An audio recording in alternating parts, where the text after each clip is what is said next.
Think about your day for a moment. How many times do you pick up your phone to make a phone call? Maybe you call a friend just to say hello. Maybe you call the restaurant to book a table. Or maybe you call your boss to say you're not coming to work today. Every day we make different phone calls, and each one is a little different. The words we use, the tone of our voice, the way we say hello, everything changes depending on who we are calling. Today, I want to take you inside my world of phone calls. The friendly ones, the formal ones, and everything in between. And together, we will learn the language of making simple phone calls in English. Welcome to this slow English listening video on the topic of making simple phone calls. My name is Maria, and I am so happy that you are here today. In this lesson, I will tell you a story, my story, about the phone calls I make every day. I have divided the story into two parts. After each part, there is a short comprehension exercise called Checkpoint with two questions to check your understanding. Take your time, listen carefully, and don't worry if you don't understand every word. That is completely normal. Before we start, a quick reminder. If you are new here, subscribe to our channel so you don't miss my next lessons. And if you enjoy this video, leave a like. It really helps a lot. Also, don't forget you can download the free PDF of this lesson by clicking the link in the description. The PDF includes the full story and extra exercises to practice at home. If you want access to all my PDFs and exclusive videos for subscribers only, consider joining my channel. The link is also in the description. But remember, you can download only one free PDF without subscribing. Are you ready? Let's start. Part 1. Family and friends. Every single day, I pick up my phone and call different people for different reasons. The way I speak on the phone changes a lot depending on who I'm calling. Let me start with the most important calls, the ones to my family. Every morning, I call my mom. She lives in a small town about 2 hours away, and I miss her a lot. When I call her, I always say, "Hi, Mom, it's me." She always knows it's me, of course, but I still say it every time. When I talk to my mom on the phone, I use very simple and warm language. I say things like, "How are you feeling today?" Or, "Did you sleep well?" Or "I just wanted to hear your voice." These are short, simple phrases, but they carry a lot of love. If she doesn't answer, I leave a short voicemail. I say, "Hi, Mom, it's me. Call me back when you can. Love you." Nothing complicated, just a few warm words. When talking to my mom, I never use formal language. I don't say, "Good morning, how do you do?" That would sound strange. With family, we use informal language. We use everyday words. We speak from the heart.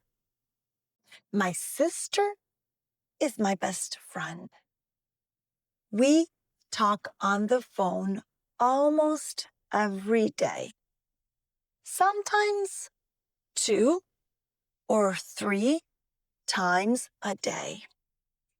When I call her, I usually say, "Hey, are you free?" Because sometimes she is at work or busy with the children. Our conversations are fast and fun. We laugh a lot. We use short sentences, slang sometimes, and we often interrupt each other. But that's okay because we understand each other perfectly. I say things like, "Hey, guess what happened today?" Or, "You won't believe this." These are very informal and enthusiastic expressions.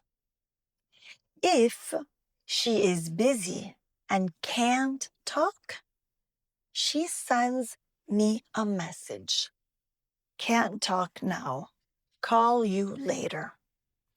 And then she always calls back. With my sister, the phone call never feels formal. It feels like a hug through the phone. Sarah is my oldest friend. We met at school 20 years ago, and we still talk every week. When I call her, I usually start with, "Hey, Sarah, how's everything?"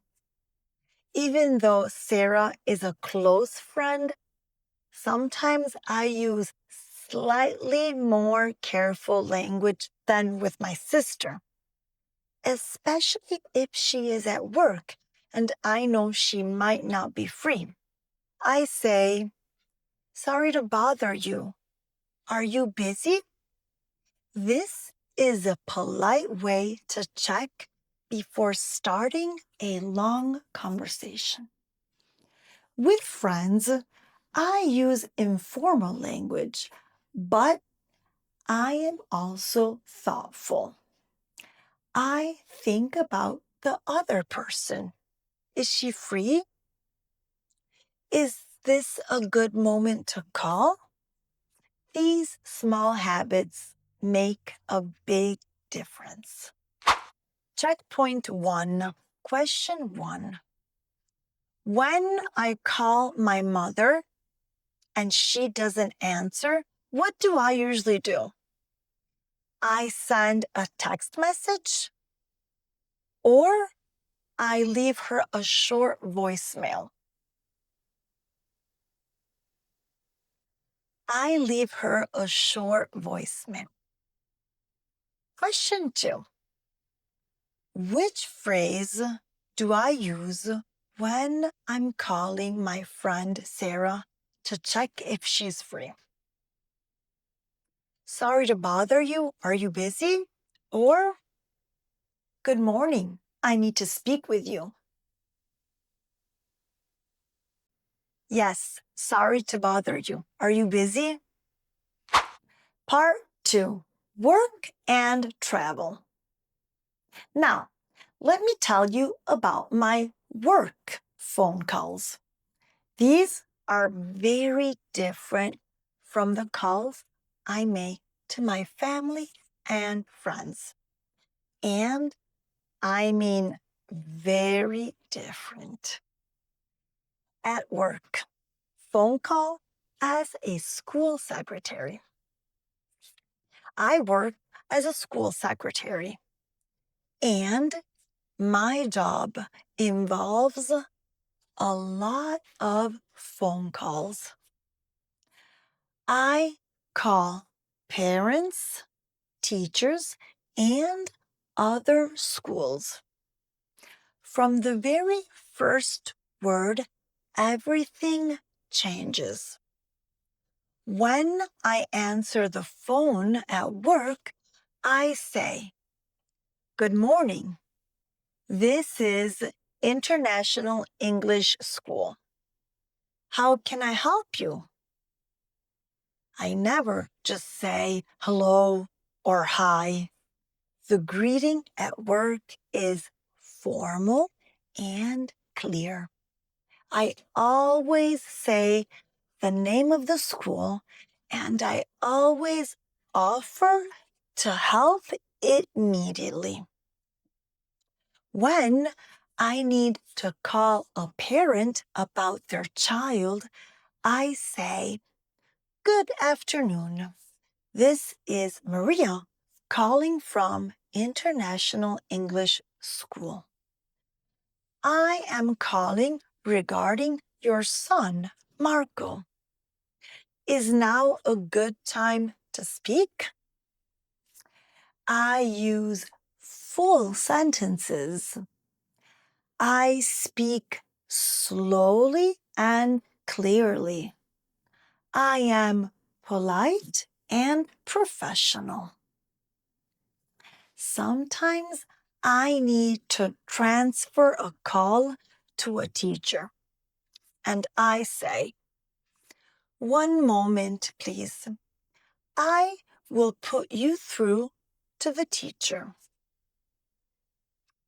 Put you through is a very common phone expression in formal English, and it means to connect the caller to another person.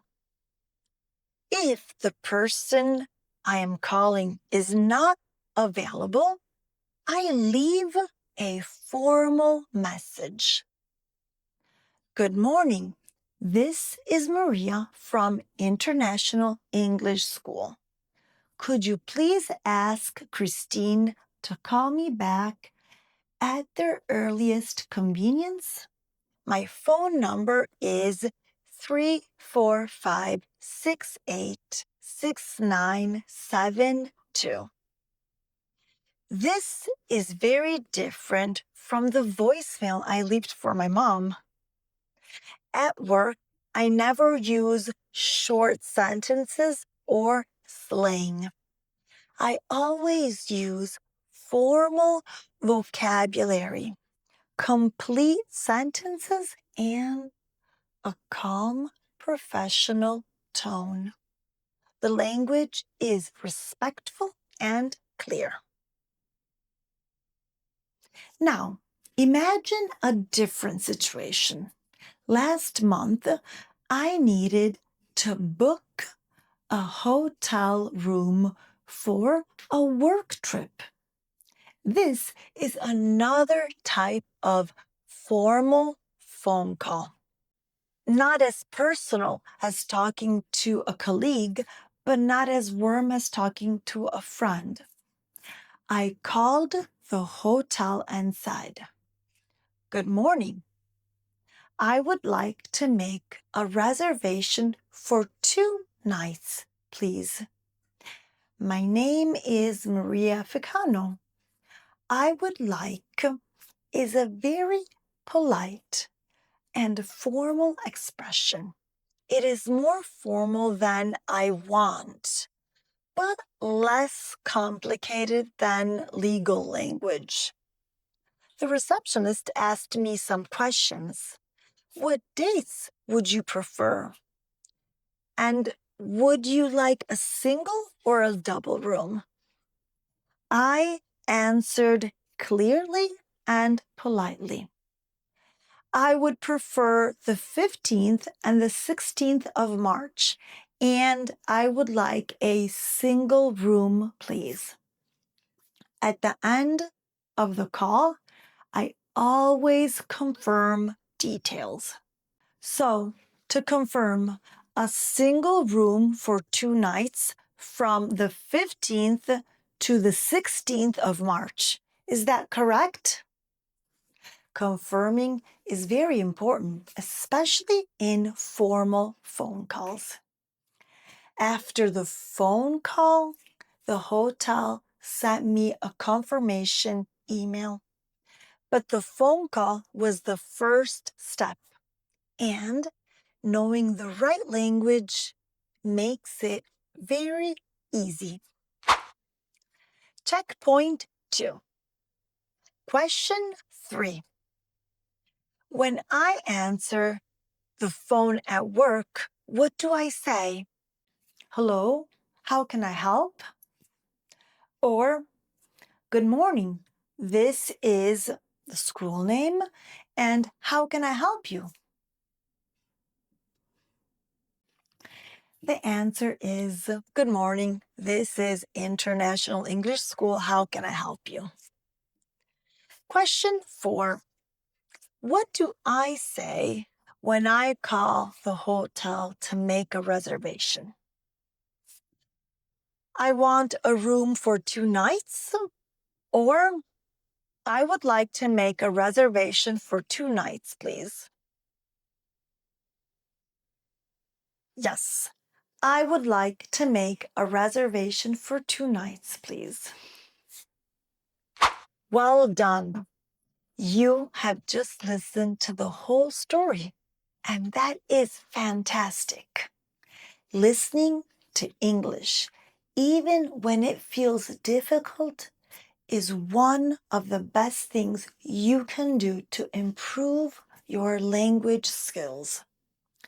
Every time you listen, your brain is working and you are learning, even when you don't realize it. So, well done. You should be very proud of yourself. Keep going, keep listening, and keep practicing. You are doing a wonderful job. That's all for today's lesson. I hope you enjoyed the story and that you learned some useful new words and phrases for making phone calls in English. Remember, the secret is to think about who you are calling. With family and friends, we use warm and informal language. With work contexts and hotels, use polite, formal language. It's simple. Don't forget to subscribe to my channel so you're always updated when I publish a new lesson. And if you found this video useful, please leave a like. It takes just 1 second and it helps us reach more students like you. See you in the next video. Bye-bye.